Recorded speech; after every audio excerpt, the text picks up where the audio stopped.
कैसे बीमारी पर भारी पड़ी आशिकी, एक मर्डर को कैसे एक्सीडेंट का रूप देने की भरपूर हुई कोशिश। क्या पैसों के आगे इंसान की कीमत कुछ भी नहीं।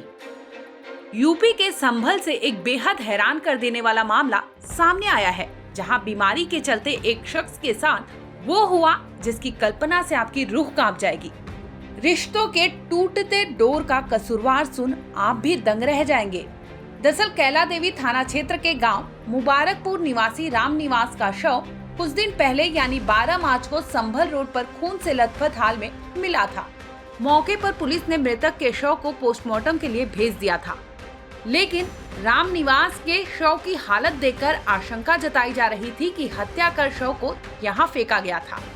पुलिस ने जांच आगे बढ़ाई तो हत्या किए जाने का शक हकीकत में बदल गया और घटना को अंजाम देने वाले कातिल का नाम परत दर परत पुलिस के सामने आ गया, जिसके बाद पुलिस ने राम निवास की हत्या के आरोप में एक महिला और उसके आशिक समेत 3 लोगों को अरेस्ट किया।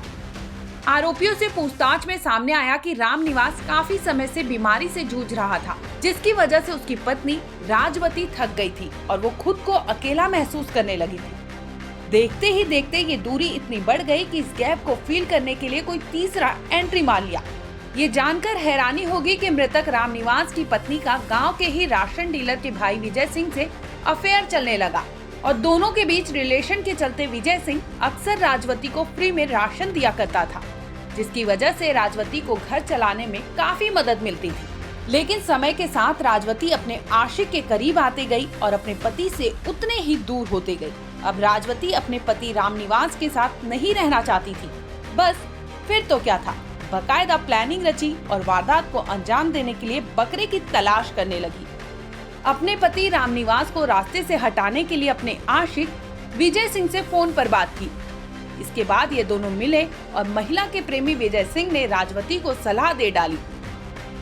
दरअसल उसने बताया कि अपने पति का पहले बीमा करा लो और बीमा की रकम हड़प कर उसे रास्ते से हटा देना, जिसके बाद राजवती अपने प्रेमी विजय सिंह की बात मानने को तैयार हो गई थी। विजय सिंह ने खो कस्बे में स्थित जनसेवा केंद्र संचालक रामकिशन से सेटिंग की, जिसके बाद 3 महीने पहले राम निवास का 20 लाख रुपए का बीमा कराया गया। बीमा की रकम हड़पने के लिए पूरी योजना बनाने के बाद राम निवास की पत्नी राजवती और उसके प्रेमी विजय सिंह ने मिलकर हत्या की पूरी पटकथा तैयार की। इसके बाद 12 मार्च को जनसेवा केंद्र संचालक रामकिशन की बाइक से मुबारकपुर गांव का राम निवास लापता हो गया। लेकिन जब रामकिशन राम निवास के साथ लौट रहा था तो योजना के तहत वो राम निवास को अपने घर न ले जाकर जंगल में ले गया और फिर शराब पिलाकर राम निवास को नशे में कर दिया।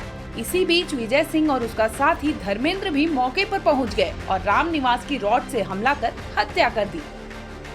इसके बाद एक्सीडेंट का रूप देने के लिए खून से लथपथ लाश को कमलापुर गांव के पास सड़क किनारे फेंक दिया।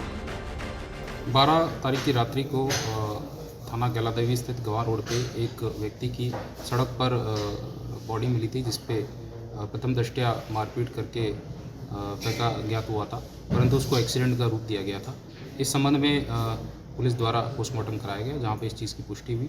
उसके बाद जो मृतक है उसके भाई के द्वारा तहरीर दी गई, जिसमें सुसंगत धाराओं में मुकदमा पंजीकृत कराया गया। इस संबंध में आज 3 अभियुक्तों को, जिसमें विजय पुत्र रामचंद्र, रामकिशन पुत्र राजेंद्र और राजवती मृतक की पत्नी को पुलिस ने गिरफ्तार किया है।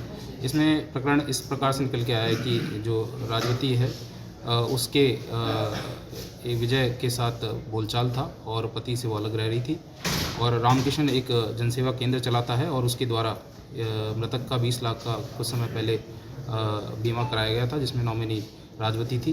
तो पूरी योजना के तहत इसको रास्ते से हटाकर बीमा की राशि हड़पने और विजय के साथ रहने के उद्देश्य से इन्होंने ये घटना कारित की।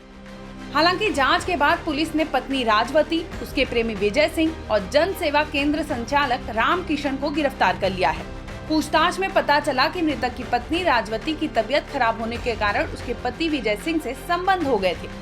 इसके साथ ही तीसरे आरोपी ने राम निवास का कुछ समय पहले जन सेवा केंद्र संचालक रामकिशन ने 20 लाख रुपए का बीमा कराया था और राजवती बीमा की नॉमिनी थी।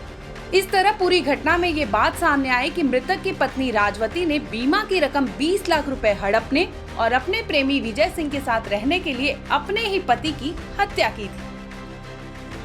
ब्यूरो रिपोर्ट, क्राइम तक।